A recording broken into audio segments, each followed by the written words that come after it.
예, 안녕하세요. 스페이스 크리에이터 제로투텐입니다. EBS으로 하시면 좀 더 빠르게 보실 수 있으시고요. 오늘은 이제 한강 이남에서 가장 저렴하게 투자할 수 있는 관악구에 대해서 한번 알아보도록 하겠습니다. 제가 이제 금관구라고 해서 금천구는 제가 다뤘고요. 이제 관악구에 대해서 다룰 예정입니다. 관악구는 서초구랑 동작구, 영등포구, 여의도 쪽이죠. 그리고 이제 가산 디지털 단지 쪽이 있는 그런 다양한 일자리가 있는 곳에서 중앙에 있어서 일자리에 둘러싸인 곳이자 한강 이남에서 가장 저렴하게 투자할 수 있는 금액으로 이렇게 자리매김하고 있는데요. 금천구랑 이제 구로구 쪽, 네, 금천구는 제가 다뤘고 구로구는 제가 이제 다음 영상에 말씀드릴 예정이고요. 그래서 금관구라고 부르는데 이제 관악구에 대해서 한번 알아볼 거예요. 네, 관악구가 이제 금관구에서는 가장 좀 가치가 높은 것으로 보이는데 그 이유를 한번 알아보도록 하겠습니다. 먼저 관악구의 도로교통망은 남부순환로랑 강남순환로가 있고요. 2023년 이후에 개통 예정인 봉천터널 등이 있습니다. 이건 한 2024년 정도 될 것 같아요. 교통이 더 좋아지겠죠. 그리고 현재 교통망을 살펴보면 기존에 있었던 2호선과 저번 달 개통한 서울 경천철 신림선이 보이죠. 5월 28일이었나요? 그때 신림선을 개통한 것 같고, 원래는 이제 2호선밖에 없었는데, 여기 보시면은 뭐 신림선, 난곡선, 서부선 이렇게 이제 신축이 될 역사들이 이렇게 하나씩 이렇게 보이게 됩니다. 2호선밖에 없어서 이제 교통이 굉장히 불편한 쪽에 속했는데, 이제 이렇게 생기면은 뭐 한 2030년 정도 전후로 해서 전체적으로 다 개통된다고 하면은 관악구의 교통망은 좀 더 좋아질 것으로 보입니다. 그리고 개통된 신림선 노선로는 한번 확인을 해보시고요. 현재 색강역까지 이어진 노선을 동여의도역까지 연장해서 신림이랑 여의도 접근성을 한층 더 강화해 줄 것으로 보입니다.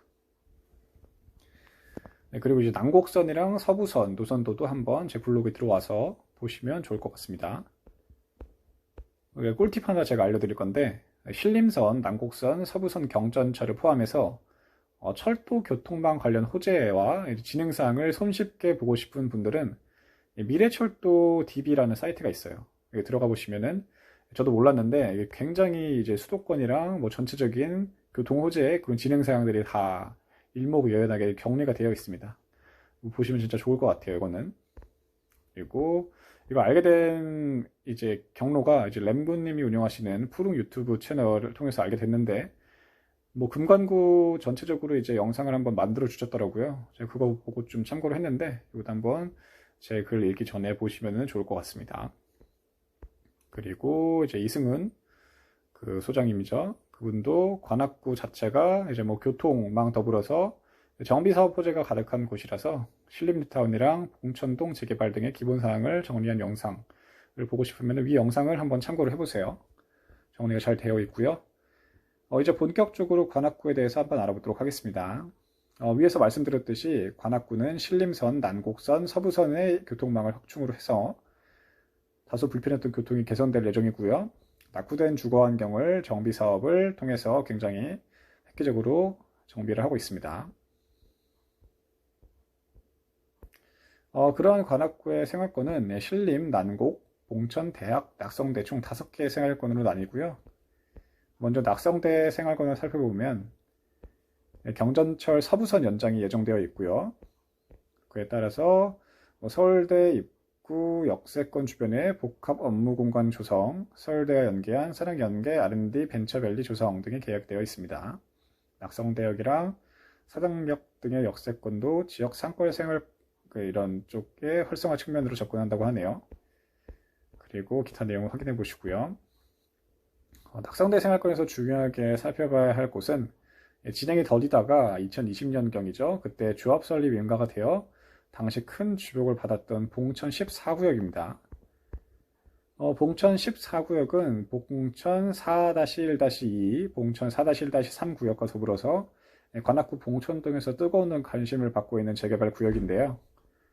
약 한 1400세대가 예정이 되어 있는 곳이고 7호선 숭실대 입구역과 가까우면서 서부선 개통 시에는 은천 삼거리역이 바로 좀 한 6분 정도의 거리에 있어서 도보로 이용할 수 있는 입지가 됩니다. 그 봉천 14구역과 이제 그쪽은 이제 사당동이랑 좀 가까워서 사당동에 2020년도에 입주한 사당 롯데캐슬 골든포레를 보며 시세를 형성할 것으로 보이는데요. 봉천 14구역 투자금은 최소 7억 이상은 될 것으로 생각이 됩니다. 그래도 한강 인양에서 이 가격대로 신축 아파트를 투자할 수 있는 금액이 있다는 게 좀 놀라운 것 같아요.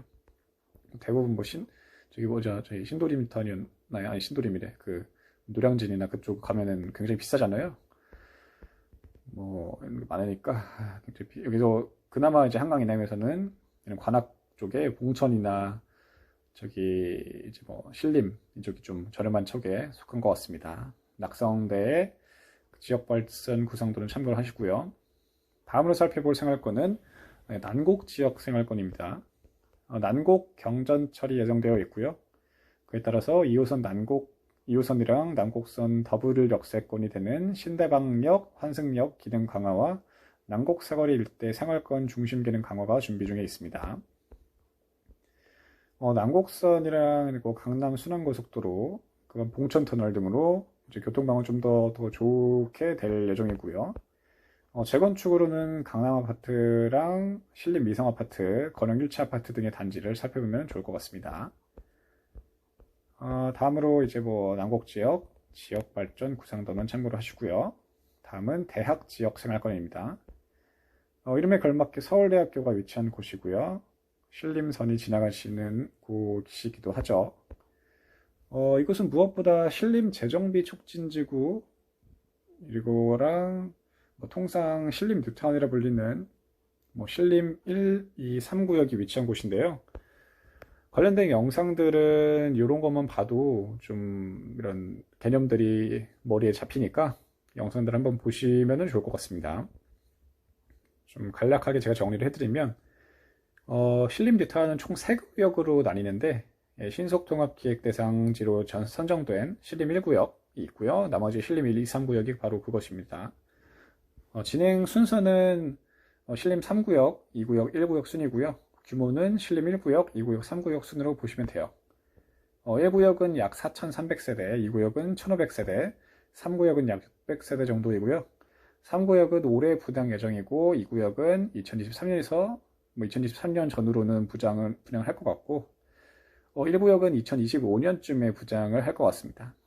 과연 당연히 대장은 1구역이 될 것이고 현재 관악구 대장 아파트인 이편한 세상 서울대 입구 84 타입이 15억 정도를 하는 것을 감안해서 보면 신림 1구역 아파트는 2018년 입주 시점에 17억에서 18억 정도의 시세를 형성하는 관악구의 대장 아파트가 될 것으로 보입니다.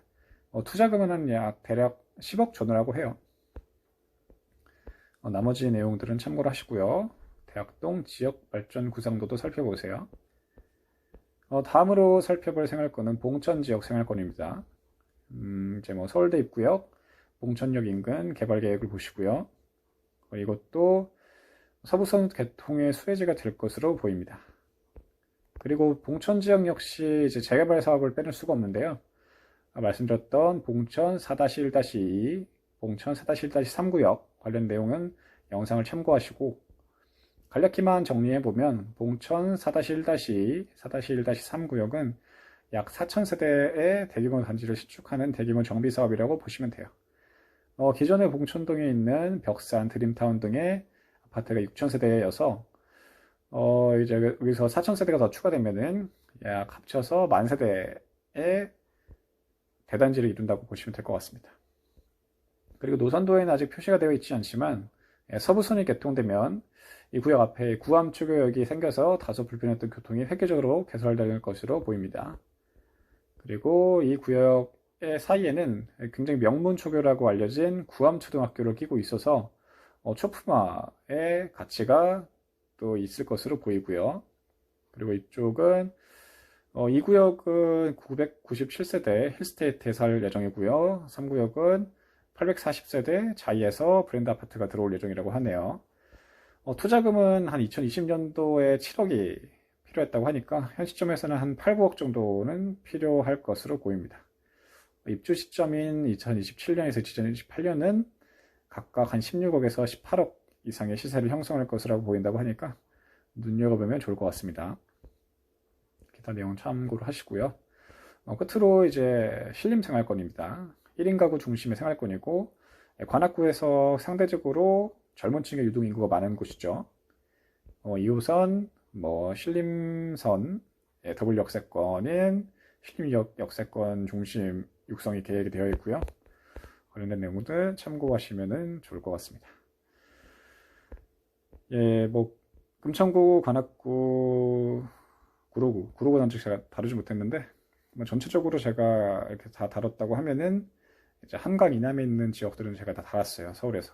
그래서 달았고요. 나머지 내용들, 강북에 있는 지역까지 하면은, 제가 서울에 있는 모든 행정구역은 다 다룬 것이 됩니다. 지금 올해 초부터 해서 이제 반이 지난 이 시점에 서울에 있는 반이 넘는 행정구역을 하나씩 살펴봤는데요. 제가 직접 투자를 진행한 것은 아니지만 이 과정을 거치면서 느낀 것도 많았고 배운 점도 많았습니다. 요즘 자산 가격의 하락으로 잠 못 드는 밤이 많은 MZ세대가 많은 것으로 알고 있어요. 저 역시 그랬지만 일확천금을 바라고 공부가 되지 않았는데 돈부터 넣으면은 단기적으로는 반짝 수익을 볼 수 있겠지만 장기적으로 봤었을 때는 그 결과가 참혹할 것으로 생각이 됩니다. 여튼 종잣돈을 모으면서 차근차근 하나씩 공부를 완성해가는 시간을 가져보면 MZ세대도 어느 순간에는 운이 아니라 실력으로 수익을 낼 수 있는 시점이 오지 않을까 싶습니다. 저 역시도 훗날 그 시점을 기다리며 내실을 다지고 있고요. 무동산 재테크의 바닥에서 정상으로 가는 제 모습을 지켜보시면서 여러분들도 저와 함께 나가셨으면 좋겠습니다. 네, 감사합니다. 도움이 되셨으면 구독, 좋아요, 알림 설정 부탁드리고요.